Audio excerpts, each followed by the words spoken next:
참 예수님. 예, 너무 반갑습니다. 제가 이제 여러 말을 하는 것보다는 우리 함께 이야기하고 나누는 내용들을 충실히 해 나가는 것이 우선이라고 생각이 들고요. 저는 이제 방금 소개받은 서울교구의 김형진 베드로 신부입니다. 알짜라기보다는 제가 좀 알이 통통하게 좀 살이 쪄가지고 예, 그런 의미신 것 같고요. 제가 좀 양해 말씀드리면 제가 안 걸리던 감기에 걸려서 원래 목소리가 굉장히 낭낭한데 오늘 좀 아직 다 100% 제 목소리를 찾지 못하고 있어서 좀 훌쩍거리거나 좀 여러분들 귀에 거슬리는 때가 있더라도 좀 양해를 좀 부탁드리도록 하겠습니다. 이제 저희들 제주교구에 처음으로 제가 와서 강의하는 것 같아요. 그래서 타교구에서 몇 번 강의했었는데 정말 서울교구에서도 사회교리학교가 전반기 하반기 진행이 되는데 한 120여 분 정도 이렇게 한 학기마다 오고 계시는데요. 이렇게 많은 분들이 제주교구에 계신다는 것은 참으로 반가운 일이 아닐 수 없습니다. 그만큼 사회교리에 관심이 많으시다는 것은 그리스도인으로서 구체적으로 현장 안에서 복음을 살아내려고 노력하시고 또 새롭게 결심하시기 위해서 열심히 살아가고 계시는 신앙인들이시라는 증거이기 때문에 저는 개인적으로 전공도 했지만 그것을 떠나서 교회의 한 일원으로서 여러분들에게 깊은 감사와 또 격려의 말씀을 꼭 전하고 싶습니다. 이게 멀어서 좀 잘 안 되더라고요. 그런데 아무튼 제가 잘 조절을 해보겠습니다. 저희 강의 시작하기 전에 시작 기도 바치도록 할게요. 저희 가톨릭 기도소에 있는 일을 시작하며 라는 기도입니다. 우리 노동기도라고 보통 부르는데요. 저희 함께 시작 기도로 바치도록 하겠습니다. 성부와 성자와 성령의 이름으로 아멘. 다 함께 바치겠습니다. 오소서 성령님, 저희 마음을 성령으로 가득 채우시어 저희 안에 사랑의 불이 타오르게 하소서. 주님의 성령을 보내소서. 저희가 새로워지리이다. 또한 온 누리가 새롭게 되리이다. 기도합시다.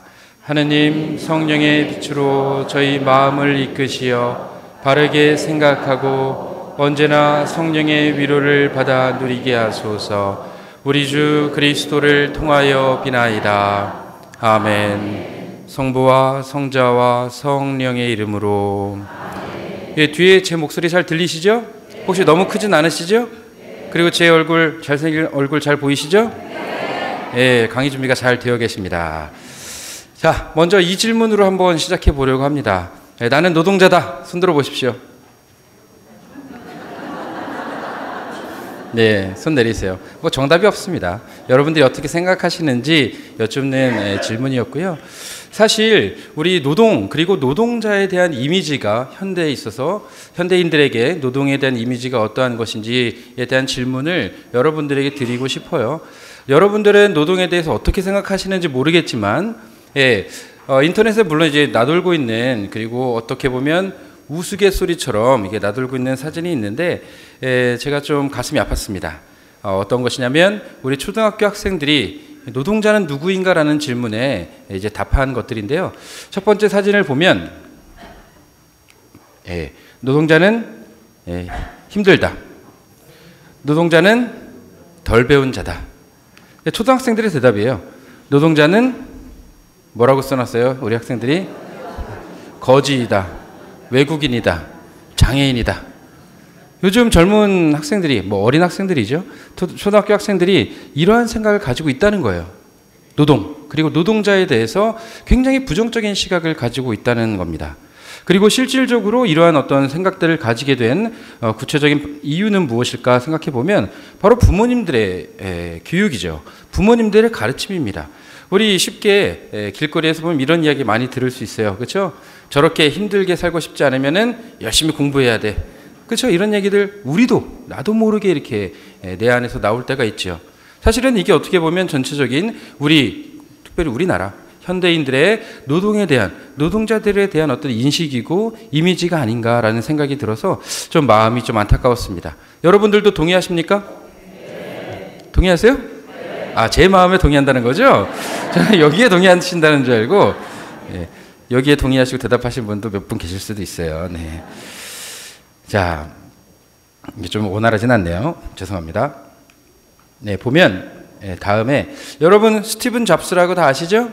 예, 현대의 가장 성공한 경영인이라고 이야기들 하는데 뭐 그 사람의 어떤 양력에 대해서 제가 이야기하려는 것은 아니고 우리들 정말 이 사람이 스티븐 잡스라는 사람이 이 시대를 뭐 핸드폰이라는 것을 통해서 그리고 노트북이라는 것을 통해서 굉장히 많이 바꾸어 놓았죠. 우리들 여러분들 다 핸드폰 가지고 계시죠? 예. 사실 이 사람도 한 노동자였습니다. 노동자였다가 이제 창업을 하고 나서 굉장히 성공을 했죠. 근데 뭐 결국에는 이제 아무리 돈을 많이 벌고 훌륭한 사람이라도 뭐 다 죽게 되는 거죠. 췌장암으로 2011년에 죽었는데 제가 말씀드리고자 하는 것은 이 사람의 어떤 양력이 아니고요. 이 사람이 한 유명한 말이 있습니다. 예, 미국의 2005년도에 스탠포드 대학에서 졸업식에서 축하 연설을 하면서 이야기한 게 우리들은 각자는 인간은 자신이 좋아하는 일, 자신이 좋아하는 노동을 해야 합니다라고 이야기했었습니다. 이 말을 하고 나서 많은 사람들이 열광을 했어요. 내가 정말 즐길 수 있고 내가 좋아하는 일을 한다면 내 어떤 인생의 행복 그 지수가 행복의 어떤 정도가 굉장히 높아질 거라는 생각을 한 거예요. 그런데 사실은 이 사람이 이야기한 자신이 좋아하는 일을 해야 한다는 것, 과연 이것이 우리 모두에게 통용되는 것인가?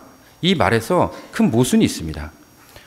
이 말의 뜻은 무엇이냐면 스티븐 잡스가 이야기하기를 각자가 지닌 자신만의 기질이죠. 개성입니다. 재능이에요.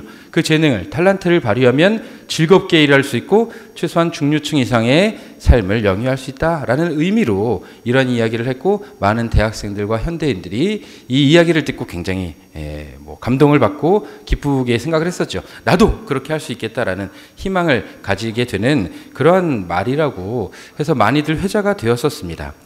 그런데 사실 이러한 질문을 하고 싶어요. 자신이 좋아하는 일을 해야 한다라는 이 말에 있어서 이 말이 누구나에게나 다 적용되고 통용되는 일인 거냐라는 거예요. 어떻게 생각하세요? 예, 왜요? 예, 좋아하는 일이 뭐냐는 겁니다. 예. 그런데 내가 좋아하는 일은 각자 있죠. 내가 하고 싶은 일이 있습니다. 그런데 과연 우리들이 그것을 할 수 있느냐 하는 겁니다. 사실은 내가 좋아하는 일, 하고픈 일을 만을 하고 살고자 한다면 당연히 물적으로 그리고 시간적으로 그리고 사회적 지위 등등 여러 가지 인간적인 부분에 있어서 그 뒷받침이 되어 있어야 하는 거예요. 안정적인 삶을 이미 살고 있어야 내가 무엇인가를 여러 가지 중에 골라서 하고 싶은 것들을 할 수 있다는 얘기죠.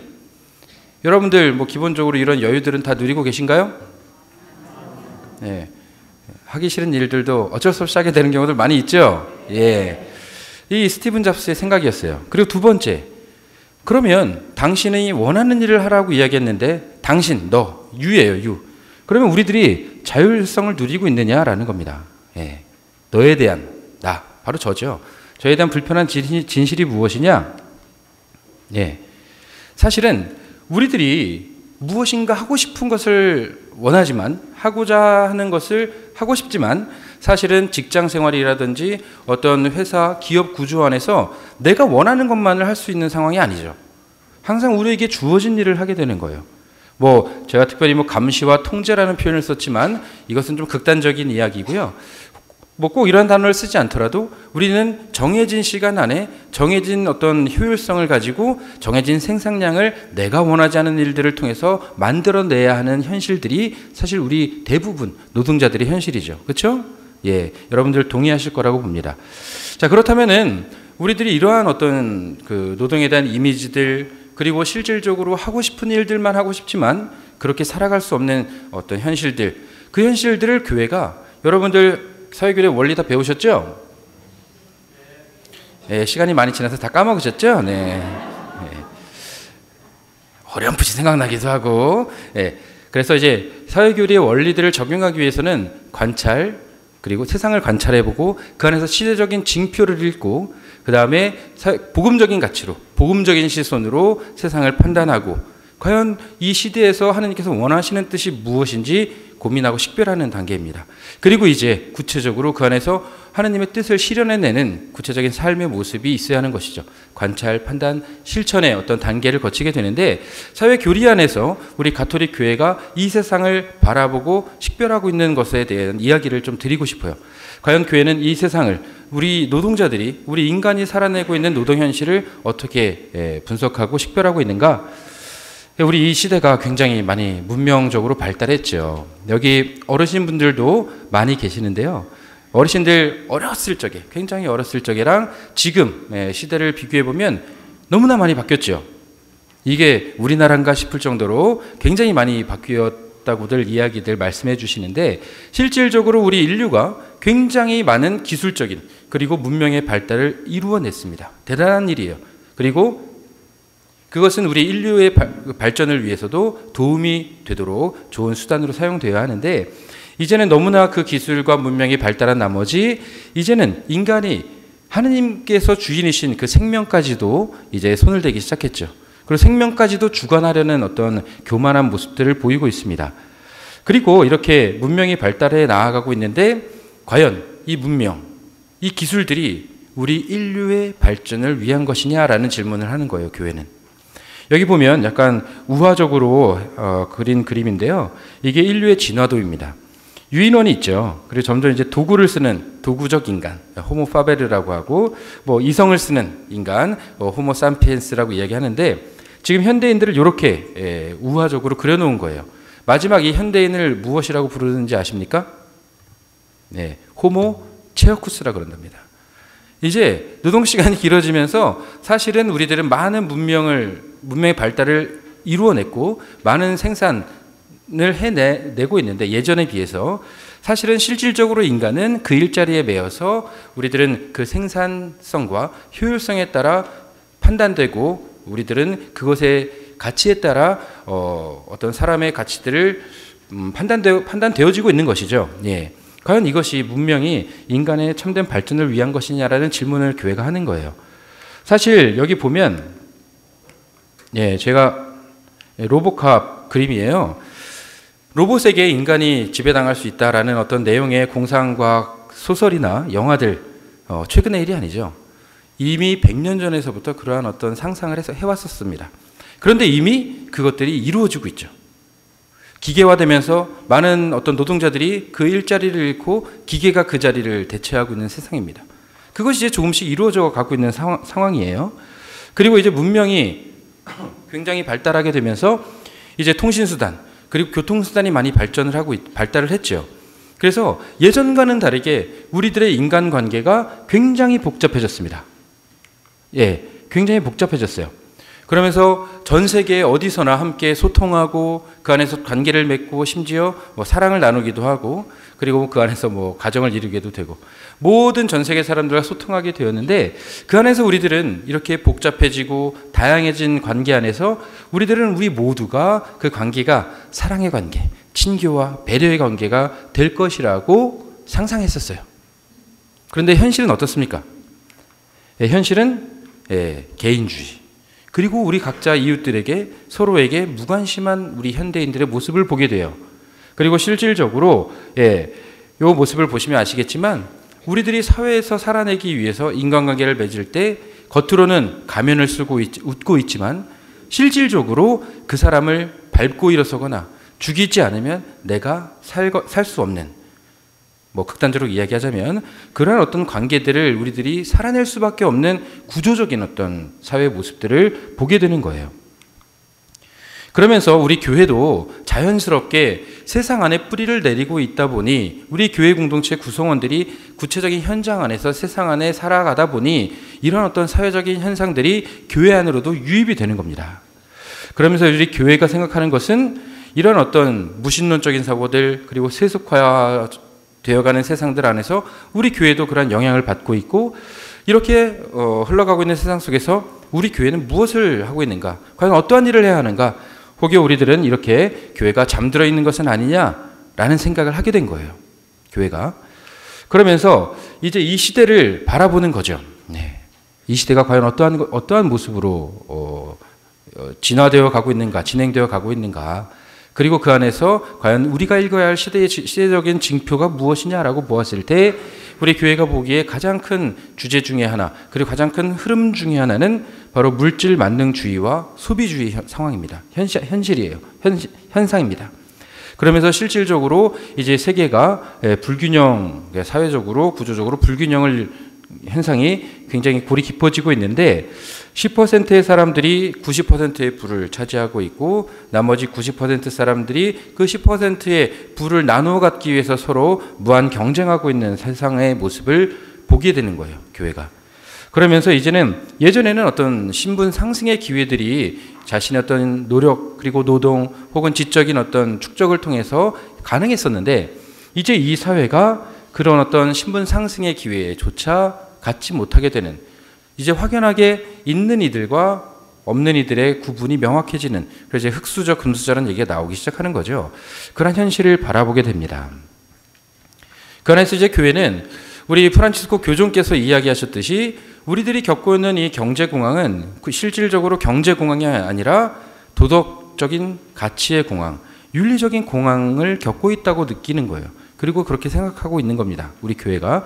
그러면서 이 세상이 좀 외줄타기라듯이 굉장히 위태위태한 것은 아니냐라는 어떤 가치들을, 생각들을 가지고 있고, 결국 이러한 어떤 위기 상황이 현대에 오게 된 이유는 바로 경제의 논리, 효율성이죠. 효율성의 가치로 사람을 판단하다 보니 사람의 어떤 존엄함, 그 가치들, 진정한 인간의 가치가 그 효율성, 경제, 시장의 논리로 밀려나고 있다라는 것을 보게 됩니다. 이제 결국 이러한 세상 속에서, 이러한 사회 현실 속에서 이제 우리들이 교회가, 그리스도인들이 구체적으로 복음의 가치로, 바로 그리스도의 시선이죠. 복음의 가치라는 것은 그리스도의 시선입니다. 예수님의 시선으로 세상을 바라보고 식별하고 그 안에서 예수 그리스도의 모습을 살아내야 하는 것이다 라는 어떤 생각을 하게 되는 거예요. 이 안에서 과연 우리들은 어떠한 삶을 살아야 하는지 오늘 이제 특별히 노동이라는 주제를 가지고 함께 이야기해 보도록 하겠습니다.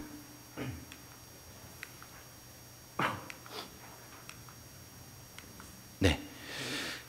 이제 노동의 변화에 대해서 제가 좀 이야기를 해보고 싶은데요. 실질적으로 예전과 다르게 노동의 어떤 모습들이 구체적으로 좀 변했습니다. 외적으로 보았을 때 어떠한 것이 변했느냐? 일단 노동의 형태가 굉장히 다양해졌죠. 예전에는 소위 말하는 농업을 중심으로 농경사회일 때에는 우리들의 어떤 육체 노동을 통해서 무엇인가 결실을, 생산물들을 만들어냈었는데, 그때에는 노동이라고 했을 때는 단순히 육체적인 노동만 이렇게 협의적으로 생각하고 있었어요.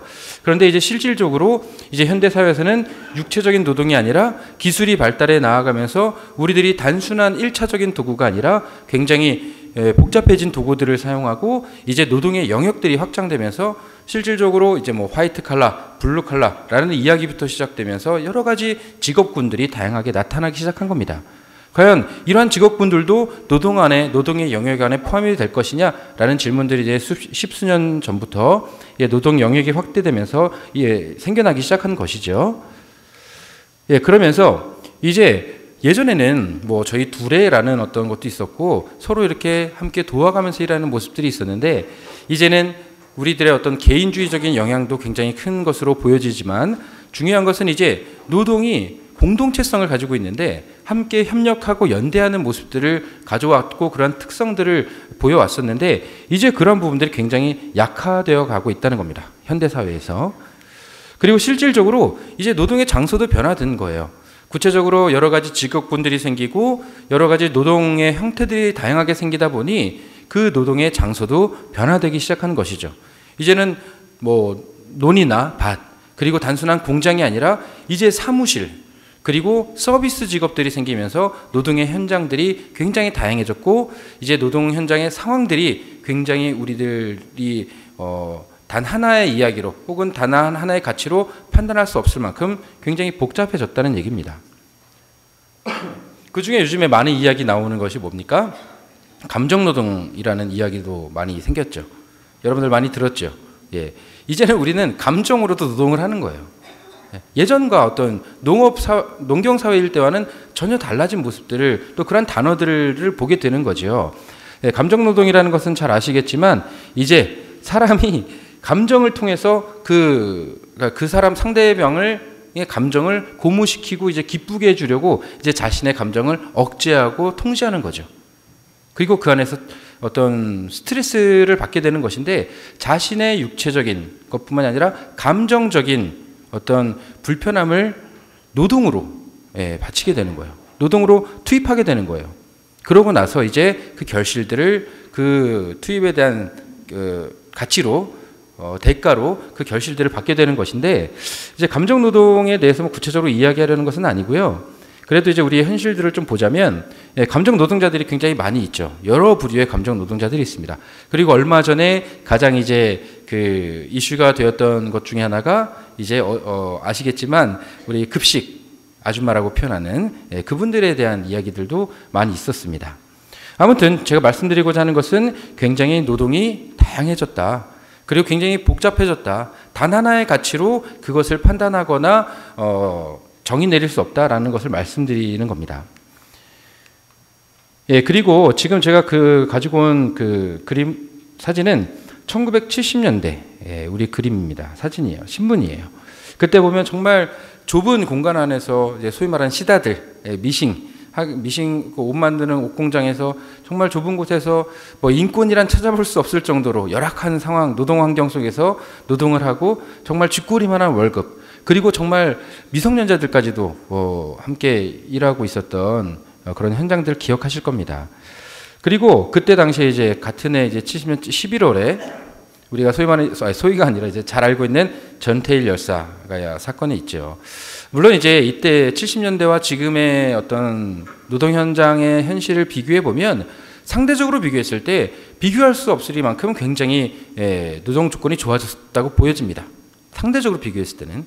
그런데 과연 우리들이 70년대와 비교했을 때 노동 조건이 개선되었다고 해서 우리들이 그것을 지금 만족하고 그 노동이 정말 인간에게 가치 있는 것으로 우리들이 생각하고 있고 그러한 어떤 사회적인 분위기가 조성되어 있는가라는 질문을 하게 되는 겁니다. 여러분들 미생이라고 드라마 아시죠? 많이들 보셨어요? 예, 많이들 보셨죠? 예, 미생에 대한 드라마, 미생이라는 드라마, 우리 직장인들의 어떤 삶의 애환을 그렸던, 그리고 많은 사람들이 공감했던 이유는 바로 나도 이 사람들과 뭐 별반 다르지 않는 삶을 그런 어떤 고통을 당하고 있었기 때문입니다. 거기에 이제 유명한 어떤 말들인데요. 버텨라. 그것이 이기는 것이다. 이게 거기에 나오는 명대사들이에요. 네. 우린 아직 미생이다. 남들한테 보여지는 것, 화려한 것 다 의미 없어요. 회사에서 원하는 것, 회사에서 필요로 여기는 것들을 하게 되는, 내가 원하는 것을 하지 못하는 어떤 직장, 회사의 현실이고요. 이제 자신의 가치, 노동자의 가치가 사라지는 겁니다. 별거 아닌 일들, 바로 모든 어떤 노동자들이 겪고 있는 현실들을 일반화시키는 것은 아니지만 정말 작은 일들, 내 능력에 비해서 혹은 내 의지에 비해서 굉장히 작은 일들을 하다가 의미 없게 그 노동 현장에서 사라지는 노동자들의 모습들을 그렸었었죠. 이제 하지만 우리들은 희망을 갖고 살아가자, 뭐 이런 식으로 이제 결론이 맺어지는 드라마인데, 많은 사람들이 공감했던 이유는 이 사람들의 어떤 삶의 모습들이 나의 모습과 별반 다르지 않다는 것을 간접적으로 바라보고 체험했기 때문이라고 생각이 듭니다. 그렇다면은 이 시청자들이 이 미생이라는 드라마를 통해서 그렇게 깊이 공감했었던 그 사회 현실, 그리고 노동 현실은 어떠한 것이냐? 예. 실질적으로 우리들은 뭐 제가 일반화한다고 보여질 수도 있겠지만 제가 의미를 좀 극대화하기 위해서 좀 일반화하도록 하겠습니다. 뭐 모든 노동자들이 그런 것은 아니지만 이제 우리들은 생존하기 위해서 우리들의 노동력을 제공해야만 합니다. 예. 그리고 이제 우리들이 노동력을 제공할 때 그 대가로 받는 보수죠. 월급. 그것이 이제 우리들을 통제하게 되는 거예요. 그러면서 이제 우리들의 노동이, 우리들이 투여한 그러한 노동이 이제 생산 요소, 자본의 요소 중에 하나로 이제 전락하게 되는 겁니다. 그러면서 어쩔 수 없이 그 보수, 진보 보수가 아니고요. 그 월급 때문에, 소위 말해 쉽게 말씀드리면 월급 때문에 그 어떤 회사 조직 아니면 그 직장 조직에 우리들이 순응할 수밖에 없게 되는 거예요. 예, 그러면서 그런 구조, 경제 구조 안에서 내가 과연 어떤 나의 존재감, 나의 존재의 의미는 무엇이냐라는 질문을 나도 모르게 이제 구조 안에서, 그 노동 현실 안에서 하게 되고, 이제는 그런 어떤 구조 안에서 나도 모르게 무력함을 느끼게 되는 겁니다. 과연 내 인생의 의미가 무엇이냐? 라는 것을 묻게 되는 거예요. 그러면서 우리 마지막 미생에서 이야기했듯이 그래도 우리들은 희망을, 완생을 위해서 희망을 가져봅시다. 그럼에도 불구하고 노동은 신성한 것이고 노동은 기쁜 것이다 라는 이야기들을 많이들 하고 있어요. 그것은 오히려 우리들에게 구체적인 노동의 현실들을 왜곡하고 있는 그런 노동 현실들을 미화하고 있는 것은 아닌가라는 생각을 제가 좀 해보았습니다.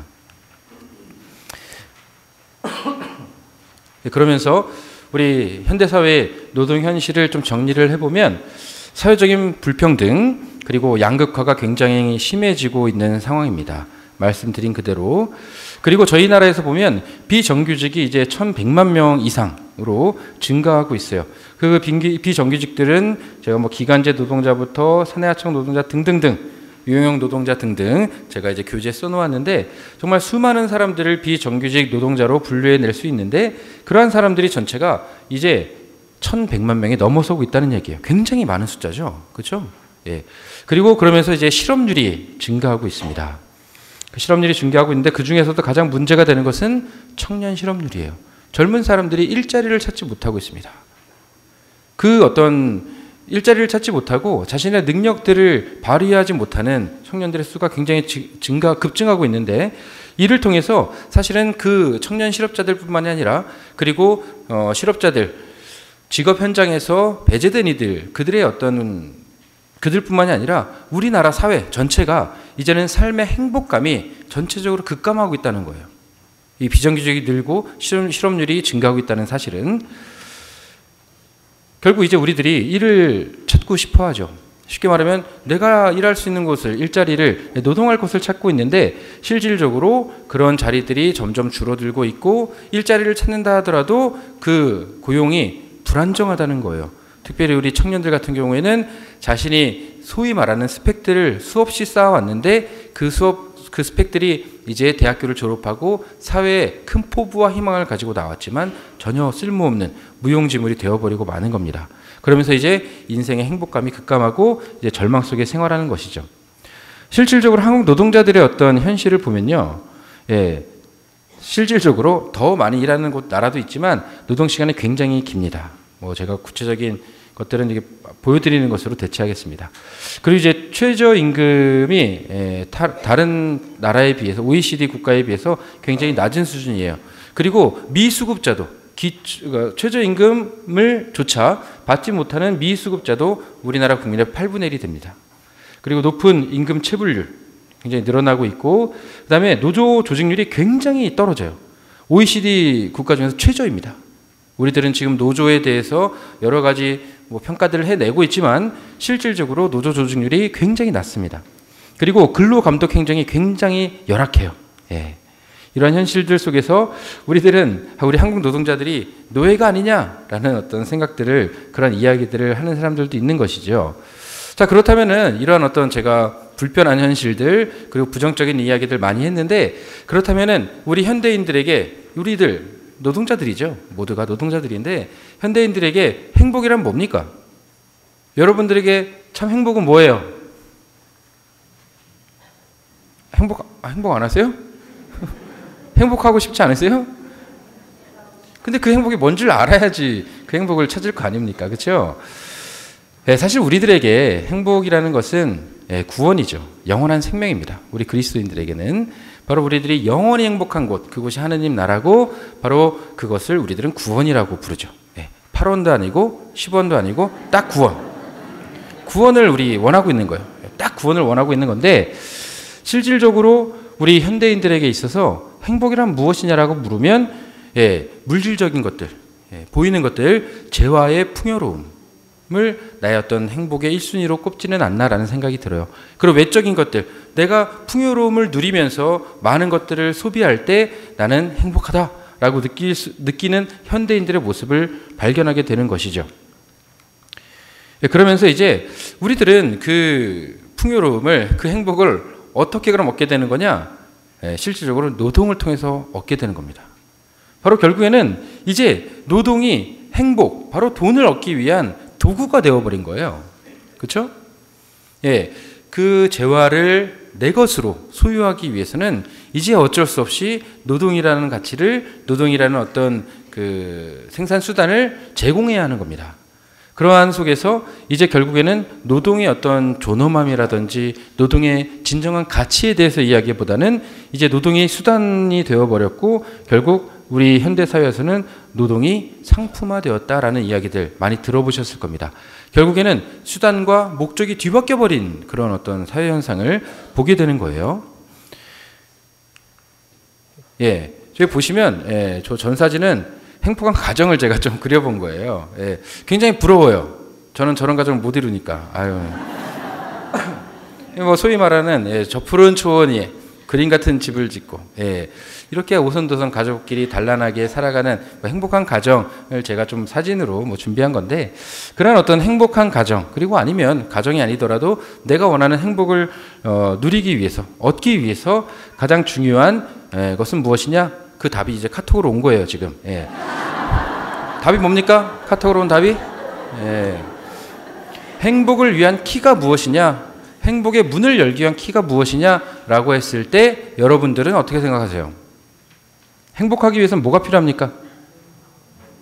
지인들한테 카톡으로 물어보세요. 많은 사람들이 우리 현대인들이 아까 말씀드린 대로 돈, 이 재화가 우리 행복의 가장 중요한 수단이고 아니면 오히려 목적이다라고 생각하는 거예요. 실질적으로 리서치 조사안에서도 직장인들이 꼽은 행복의 조건 여러 가지가 있죠. 뭐 직장 만족스러운 직장생활, 행복한 가정, 건강 등등 있지만 과반수의 많은 사람들이 대다수의 사람들이 바로 경제적인 여유를 그 이유로 그 조건으로 뽑았습니다. 네, 경제적인 여유를 행복의 가장 중요한 조건으로 상정하고 있다라는 거예요. 과연 그렇다고 한다면 돈이 재화가 현대인들의 생각대로 그것이 우리들의 행복이라고 한다면 과연 나는 그 내가 제공하고 있는 투입하고 있는 그 노동의 가치들은 그 노동력은 과연 내가 주체인 것이냐 주인인 것이냐라고 물을 때 우리들은 이 질문은 제가 한 것이 아니고요. 과연 우리 현대인들이 우리나라에 살고 있는 사람들이 노동에 자신이 투입하고 있는 노동력에 대해서 스스로 주체적인 생각을 갖고 있느냐라는 사회적인 질문을 제가 따온 겁니다. 노동의 주체로서 필요한 노동 이상, 그 이상, 기본적인 노동 시간 이상을 부당하게 강요받고 있는가? 그렇다고 한다면 여러분들은 노동의 주체가 아니다라는 얘기예요. 이건 사회적인 생각입니다. 동의할 수 있는 거죠. 그리고 그러한 일을 그러니까 과잉 노동을 부당하게 강요당하고 있다면 왜 당신들은 여러분 노동자들은 그에 대해서 이의를 제기하지 않는가? 네, 이의를 제기하지 못하고 있다면 여러분들은 노동력의 주체가 아니다라는 겁니다. 그렇다면 여러분들 일을 왜 합니까?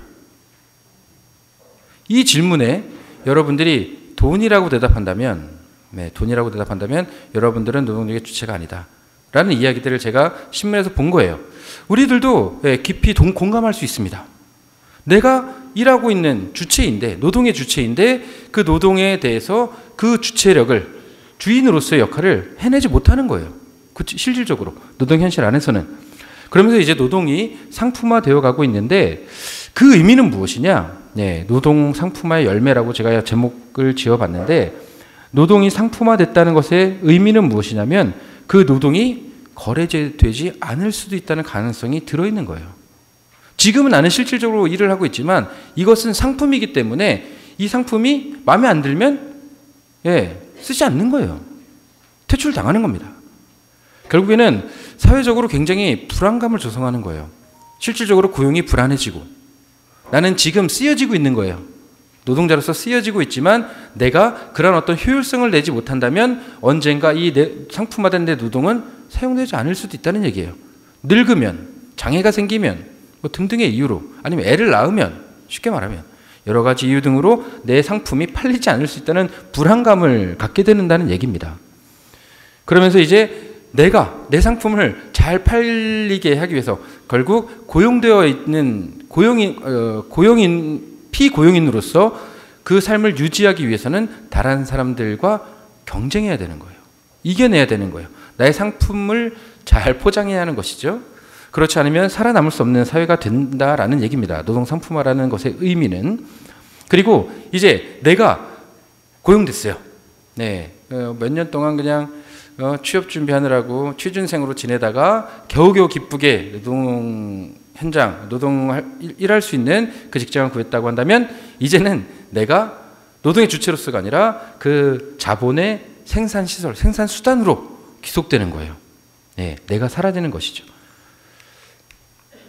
그리고 이제 당연히 내가 상품으로 그 어떤 자본과 기업에 팔린 거죠. 쉽게 말하면 그 안에 소속이 되었다고 한다면 이제 더 많은 가치들을, 잉여 가치들을 생산하기 위해서 과잉 노동은 너무나 당연한 일입니다. 이게 바로 노동 상품화의 결과물들이에요. 결국은 우리들이 내가 정말 노동을 나의 것으로 삼지 못하는 이제 상품으로 제공해야 하는 현실이 된 것이죠. 자, 그렇다면 이제 죄송합니다. 교회 안에서 과연 노동이 무엇이냐? 이 이야기를 좀 구체적으로 해보려고 합니다. 자, 여러분들은 노동은 죄의 결과다. 동의하십니까?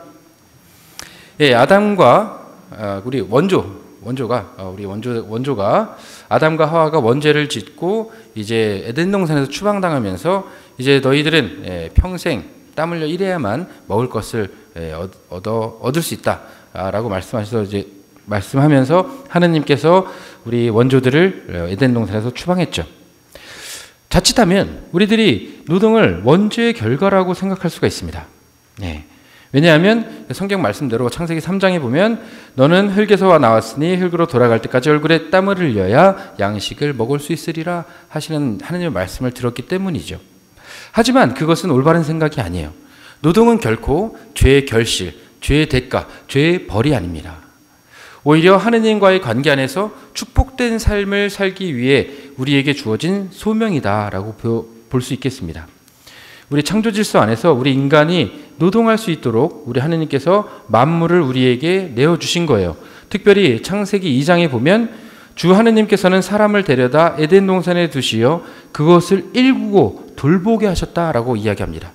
그 이야기는 우리 하느님께서 처음에 세상을 만드셨지만 그것으로 내 할 일을 다 했어.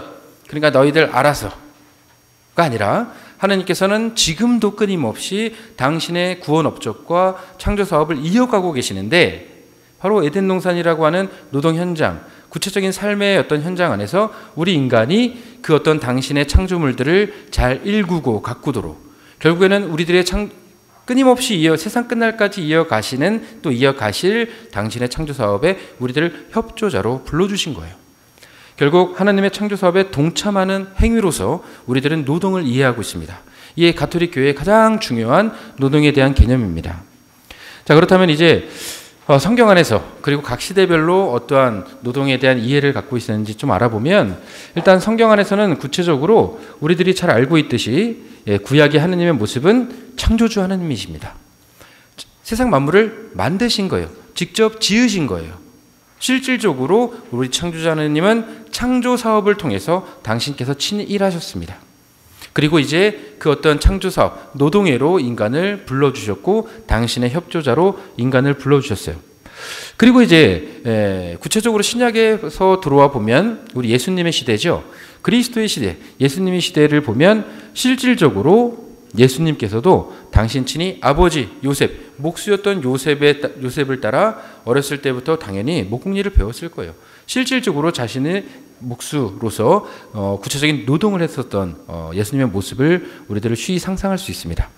결국 하느님이신 분께서 인간이 되어 우리와 함께 사셨고 이제 당신께서 친히 창조주 아버지 하느님께서 하셨던 그 노동, 바로 창조 사업을 이어가시는 구체적으로 노동을 실현해 내셨던 예수님의 모습을 바라볼 때 바로 우리 예수님께서 노동하신 것 자체로서 우리 가톨릭 교회는 그 자체로 이미 노동은 신성하다라는 생각들을 하고 있습니다. 그리고 이제 실질적으로도 우리 어부였던 제자들부터 시작해서 우리 천막지기였던 우리 바오로 사도까지 모두 예수님의 제자들은 노동자들이었습니다. 그리고 이제 성경 안에서의 노동의 내용들을 좀 정리해 보면요. 첫 번째, 성경에서는 정신노동과 육체노동, 그 두 가지를 특별히 구별하지 않았습니다. 그 두 가지가 동등하다는 얘기예요. 그리고 두 번째로 생산의 원인, 우리 노동이죠. 노동 그 자체예요. 투입된 노동입니다. 그리고 그것에 따른 결과물들, 생산물들이에요. 그 원인과 결과를 모두 함께 노동의 가치 안에, 노동의 개념 안에 넣어두었습니다. 그것을 따로 구분하지 않았어요. 우리 성경 안에서는. 그런데 교부시대, 우리 초대교회를 넘어서서 이제 교부시대에 오면 노동을 어떻게 이해했느냐? 이제는 신앙인의 삶, 신앙적인 삶, 신앙과 세속의 삶을 구분했었습니다. 성과 속을 구분했어요. 그때 이제 교계 제도가 생기는 거죠. 성과 속을 구별하고 이제 성직자가 생기고 평신도가 생긴 거예요. 속된 사람들, 평신도. 제2차 바티칸 전의 생각이죠. 아무튼 그래 성과 속을 구별하면서 이제 노동이라는 것은 세속적인 직업으로 생각이 되어졌고, 이제 결과적으로 보면 그 어떤 속된 세계 안에서 머무는 인간의 활동으로 노동을 하고 있는 그 주체인 인간에 대해서는 아직 구체적인 관심이 없었습니다. 그 이유는 수도원 생활을 굉장히 강조했던 그런 어떤 시대의 영향인 것 같습니다.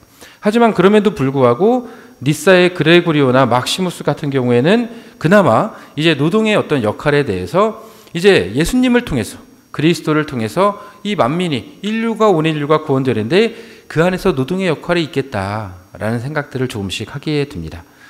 그러면서도 우리 성 베네딕토 성인 잘 아시겠지만 오라 엣 라보라, 기도하고 일하라. 이것은 사실은 노동의 가치에 대해서 집중하기보다는 인간의 욕망을 이겨내기 위한 금욕적인 방법 중에 하나로 노동을 생각했었습니다. 그래서 좀 정리를 해보면 교부시대 노동의 의미는 정의와 자비를 실천하고 덕을 닦기 위한 방법으로 여겨졌었어요. 그래서 노동을 통해서 자기에게 필요한 것을 얻게 되고 따라서 다른 사람에게 부담을 지어주지 않는다. 악덕으로부터 피할 수 있는 계기가 되는 거예요. 그리고 노동을 통해서 게으름과 악의 경향을 피할 수 있다. 그리고 노동을 통해서 예수 그리스도와 노동자였던 예수 그리스도와 사도 바울을 본받을 수 있다라고 생각했던 거고, 이제 노동을 통해서 육적인 욕구들, 유욕들을 극복할 수 있다라고 생각했던 거예요. 그리고 이제 노동을 통해서 이제 창조주 아버님의 농경 시대였으니까 창조주의 어떤 이끄심을, 또 창조주 하느님의 어떤 섭리하심을 믿고 따를 수밖에 없었던, 그래서 노동을 통해 겸손과 성실을 배울 수 있다라고 생각을 했었습니다. 그리고 여섯 번째로 노동을 통해서 충실과 순종을 실천할 수 있게 되고, 노동을 통해서 가난한 사람들을 충분히 도울 수 있는 재화를 축적할 수 있게 된다. 그리고 노동을 통해서 자신을 수용할 수 있고, 노동을 통해서 우리들은 회개하는 수단으로 삼을 수 있겠다. 그리고 이제 노동을 통해서 우리 모두는 노동을 해야 되는 노동자로서 모두가 평등을 체험할 수 있게 된다라는 생각들, 이런 생각 안에서 노동의 가치들을 생각하고 있었는데 굉장히 미흡하죠. 아직까지는 노동의 참된 가치에 대해서, 그리고 그 주체인 인간에 대해서 아직 이해하지 못했던 상황이었는데, 이제 중세 때부터 근대까지, 중세 이후부터 이제 노동에 관련된 신학적인 관심이 굉장히 증가합니다. 그러면서 그래도 안타까운 것은 노동 자체와 인간에 대한 접근은 없었지만, 그럼에도 불구하고 정의와 공동선의 측면에서 노동을 바라보기 시작해요. 그러면서 이제 성 토마스 아퀴나스는 세상에 대한 하느님의 통치, 창조주 하느님의 세상적인 통치에 우리들은 노동을 통해서 참여할 수 있겠다라는 생각을 갖게 됩니다. 그러면서 토마스 아퀴나스 성인은 이제 인간 노동, 특별히 이성을 사용하는 인간 노동을 통해서 세상이, 문명이 그 질서를 갖추게 된다라고 생각을 하기 시작했어요. 이제 그러면서 마찬가지로 중세부터 근대까지의 노동의 의미를 좀 보면, 역시 아직 그 교부시대 때의 생각들을 미처 다 버리지 못하고 인간 욕구는 속된 것이다 라는 어떤 생각 속에서 죄의 영역이다 라고 이야기하고 있었고, 치부되고 있었고, 결국 노동도 어떤 죄의 영역에 포함되어 있었던 거예요. 그러면서 세속의 삶과 아직까지는 현세적인 삶을 철저하게 구분하고 있었습니다. 하지만 이제 17세기부터 이런 노동의 부정적인 생각들을 굉장히 탈피하기 시작했고, 이제 성 프란치스코 살레시오 성인 등등을 통해서 이제 영성생활 안에도 그 노동의 가치들이 분명히 그 어떤 영성생활 안에 노동이, 현세적인 생활들이 그 가치를 분명히 가지고 있다라는 생각들을 하기 시작해요. 그러면서 이제 현대에서는 어떠한 노동에 대해서 어떠한 의미를 부여하고 있는가? 이제 산업화되고 이제 굉장히 그 복잡 다단해진 노동 관계와 노동 현실들을 보면서 노동이 분명히 인간 실존, 인간 생활에 인간의 어떤 생각과 가치관에 분명히 영향을 미치고 있다라는 생각을 하게 됩니다. 그러면서 우리 그리스도인들이 구체적으로 살아가고 있는 그 삶 안에서의 노동, 과연 그 노동의 의미가 무엇이냐라는 것을 이제 고민하게 되죠. 그러면서 이제 그 쉔이라는 노동신학자가 있는데요. 이 노동신학자의 어떤 노동관, 그 정의가 이제 현대 세계 안에서의 어떤 노동의 가치들과 의미를 굉장히 획기적으로 바꿔놓습니다. 물론 이 사람뿐만이 아니라 이때 당시에 부류 어떤 조류들이었어요. 거기에 보면 이제 노동은 하느님의 창조 활동에 우리들이 참여하는 것이고 자아 완성, 자아 실현과 창조 완성을 위한 도구로 사용되는 것, 바로 이것이 노동이다라는 생각들을, 바로 우리들이 지금 가지고 있는 생각들을 하기 시작하는 거죠. 쉔이라는 사람이 이제 정의한 것을 보면 노동이라는 것은 무엇보다도 어떤 생산물을 만드는 것, 1차적으로는 노동이 생산물을 만드는 것이죠. 육체적인 노동이 1입니다. 그 노동을 통해서 노동자는 자기 자신을 한 사람의 인간으로 완성시켜 나간다. 노동 안에서 인간은 자신을 발견하고 자신의 가치를 실현하게 되는 거예요. 즉 어떤 생산품을 창출하고 그 생산품이 인간에게 도움을 주고 그리고 그 생산품을 만들어가는 과정에 있어서 규정이나 법을 준수함으로써 이제 사회 공동체가 구성이 된다라는 겁니다. 이런 어떤 가치들과 이러한 정의에 따라서 이제 현대 사회와 교회가 이제 노동에 대한 새로운 이해들을 갖게 되는데요. 간단하게 이것은 뭐 제가 특별히 다룰 문제는 아니지만 그래도 제가 적어왔으니까 말씀만 드리면, 창조 육화 신학적인 접근 방법이 무엇이냐면 실질적으로 인간이 투입한 노동과 그거에 따른 어떤 생산물의 관계들을 이야기하는 거예요. 뭐 복잡한 것은 아닙니다만 그렇게 생산물에 창조적이고 생산적인 것에만 집중하다 보면 이제 현대 과학 기술이 진보함에 따라서 그 기하급수적으로 늘어나게 되는 효율성과 생산량을 거기에 집중하다 보면 하느님의 자리를 대신하는 바로 재화를 우상으로 섬길 수 있는 잘못된 우상 숭배의 가능성이 있다라는 얘기입니다. 이 얘기는 좀 뭐 중요한 것은 아니고요. 자, 그렇다면 이제 구체적으로 우리 사회교리 안에서 노동이 어떠한 의미를 가지고 있고 어떠한 가치들을 이야기하고 있는지 이야기 좀 한번 해볼 텐데요. 벌써 시간이 왔네요. 쉬는 시간이 왔네요. 네. 할 얘기가 많은데 제가 49분 떠들었습니다. 11분 더 쉬시고 8시에 함께 모여서 둘째 시간 함께 해보면 좋을 것 같습니다. 괜찮겠죠? 그럼 잘 쉬시고 요기도 하시고 둘째 시간에 뵙도록 하겠습니다.